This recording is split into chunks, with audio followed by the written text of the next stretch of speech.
Hello everybody! Today's video I'm going to show you how to make a corn and tuna patties with prosciutto. The ingredients include corn, tuna, egg, prosciutto, last but not least, plain flour.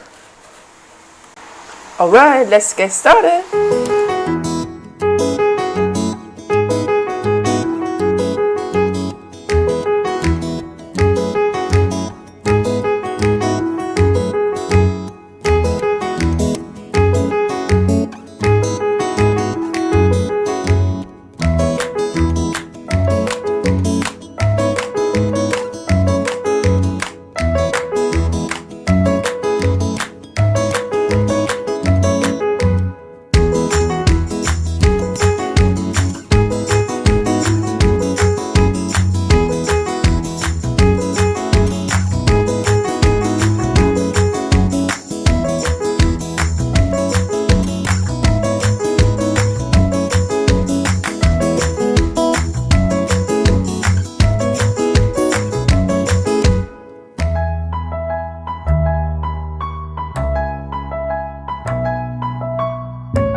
Thanks for watching. As always, if you like my video, please give me a thumbs up and subscribe my channel.